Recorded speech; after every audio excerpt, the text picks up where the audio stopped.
ግን ችግሩ ምንድነው? ሴዶ ያንን ሁላ አውርተ በአንድ ደቂቃ ስትሸነፍ ነው ያ ሁላ የነበረ ስም አፈር ከድሜ የሚገባው። አፈር ከድሜ የሚል ሰው ያ ሁላ ጩኸት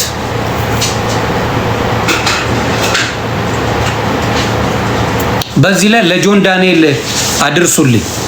ጆን ዳንኤል አንተ እንዳታሲዝ አንድ ብር ምንም ብር አሲዘ በልታ አታውቅም። ጆን ዳንኤል ልንገር ምንም ብር አሲዘ ሰርቶልህ አያውቅም። ተው ብር እንዳታሲዝ፣ ብር እንዳታሲዝ።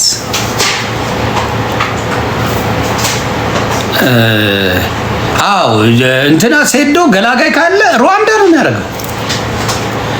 ገላጋይ ብቻ ይዘልጥና ማንም አይቺ ቀውጥ ነው የሚያደርገው። ሴዶ በገላጋይ የሚጮህ ነው።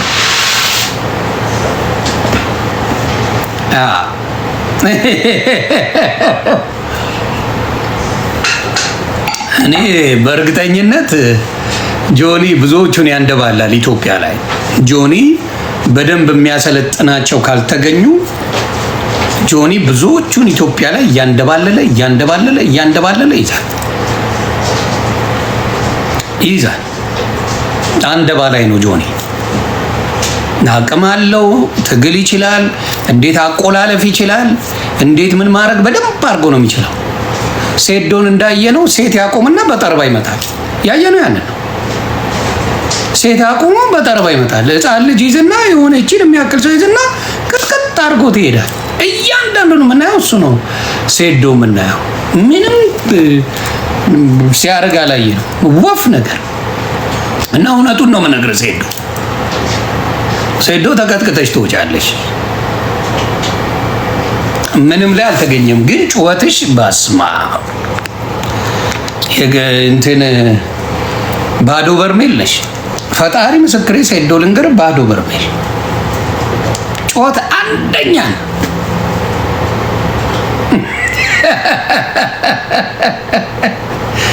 ጩኸት አንደኛ። በጣም ቀቧጭ ሰው እንደዚህ አይነት ስራ። አሁን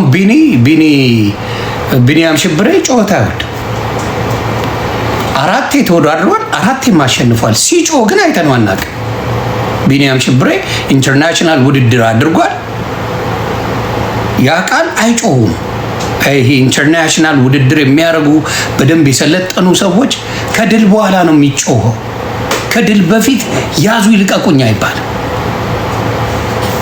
ከማን ተወዳድረ ታውቃለህ ብትለው ሴዶ ወፍ አልተወዳደረ፣ ከወፍ ጋር አልተጣለም። አንድ ቀን ውድድር ውስጥ ገብቶ አያውቅም። ስለዚህ የሚያስቀባጠረው ነገር ምንድን ነው አልገባኝም። እንዲሁም ስንፈተ ህሊና ነው የሚባለው።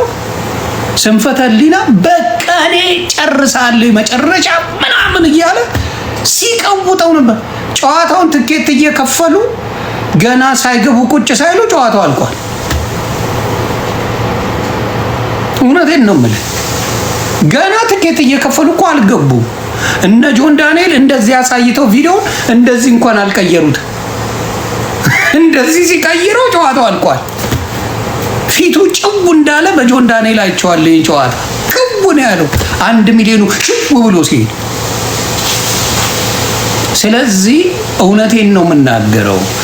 በብዛት ብቃት ያላቸው ሰዎች፣ ችሎታ ያላቸው ሰዎች ጩኸት አያበዙም። እና ሴዶ ያየሁት በጩኸት ድብልቅልቅ የምታወጣ አንዴ እዚህ ሄጃለሁ፣ አንዴ በዚህ ገብቻለሁ፣ አትመጥኑኝም፣ እንዲህ ክፈሉኝ፣ በዚህ ውጡ፣ በዚህ ግቡ። አሁን ተቆርጧል ቀኑ። ምን ትሆን እናቴ ብላኛለች፣ አጎቴ ብሏት፣ ምን ተብሏል፣ ምናምን። እኔ ማንን ይመስለኝ መሰለ?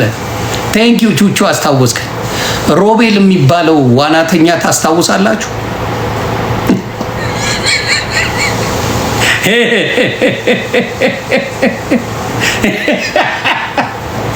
ሮቤል ዋናተኛው ኢትዮጵያን ወክሎ አረውጣ አትውጣ ሊሰምጥ ነበረውላ። ሊሰምጥ እንኳን ሊደርስ እዛ ቦታ ላይ ውድድሩ ቦታ እነሱ ጨርሰው ሻወር ወስደው ምናምን እሱ ይንደፋደፋል። እኔ ሴዶን የማየው እንደዛ ነው። ሴዶ ንቃተ ህሊና መሰልጠን አለባችሁ። ጥሩ ነው፣ ኢነርጂያችሁ ምናምን ደስ ይላል። ግን ሃምብል የሚያደርጋችሁ ደግሞ ጀግኖች አሉ። እኔ ጆኒ ጎበዝ ነው ብዬ ነው የማስበው። ለምን አዳማጭ ያዳምጣል፣ ነርቭን ይነካዋል። ብዙ አያወራም እኮ እኔ ጆኒን እንዳየሁት እግዚአብሔር ምስክሬ ነው። ያላቀውም ጆኒ በሚያወሩት ነገር ላይ ቀስ ብሎ ነው የሚናገር። አሁን ደግሞ በሃይማኖት ተመቷል። ጆኒ ያለው ልክ ነው። ምንድን ነው የምትቀባጥረው? ሴዶ ምን ትቀባጥራለህ? ሴዶ ሙስሊም መጠጥ ምታጠጣም እያላችሁ ኦርቶዶክስ ልጅን ሙልጭ እያደረጋችሁ በየቦታው ስትሳደቡ አይደል የምትሉት? እውነት እንነጋገር። አንተ የእንትን ማስታወቂያ ስትሰራ ግን ችግር የለውም አላህ መሀሪ ነው ችግር የለውም ምናምን ብለህ በሙስሊም ታስጫ ብልግና ነው። የራስን ስህተት ወስደህ እስልምና ላይ አትለጥፍ። አትለጥፍ፣ ብልግና ነው። እስልምና መጠጥ እንደሚከለክል እየታወቀ አንተ የእስልምናን መጠጥ ገንዘብ ተቀብለ ከሰራ በኋላ አላቅም ማለት አትችልም ነው። አጭበርባሪ። ከዛ በእኔ አይለካም በእምነት እና በእብድ ሊለካ ነው እስልምና። እስልምናም ሆነ ፕሮቴስታንት ሆነ ኦርቶዶክስም በሰው ነው የሚለካው። የሚከተለው ህዝብ ካልተመራው ካልተገራ ሃይማኖቱ ጥቅሙ ምንድን ነው? የአንድ ሃይማኖት መገለጫው ህዝብ ነው። ህዝቡ ካልተከተለውና ሃይማኖት የሚለውን ካልተከተለ ምን ትርጉም አለው? ስለዚህ አክብር። ያንተን ስህተት ከእስላም ጋር አገናኝተ ያዙ ይልቀቁኝ አትበል። ያንተን ስህተት ከእስላም ጋር አገናኝተ ያዙ ይልቀቁኝ አትበል። ዳትስ ዩር ፕሮብለም። ከዛ ደግሞ መጤ ያንጫጩለታል እንጂ በሃይማኖቱ የማይደራደር እስላም ምን ሌላው ሲደራደራል እንዴ? ማንም ሰው ሃይማኖቴ ልክ ነው ነው የሚል ፍቅር ሲዝ ምን ብታመጣ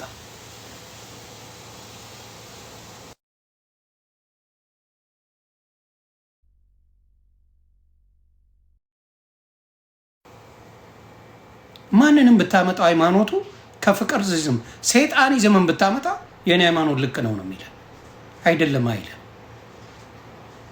ማንኛውም። ስለዚህ ስትጠየቅ ይሄን ተሳስቻለሁ፣ ይሄ ስህተት ነው፣ እንዴት ትሰራለህ የመጠጥ ማስታወቂያ ብሎ እናትህም አልነገረችም፣ ሌሎችም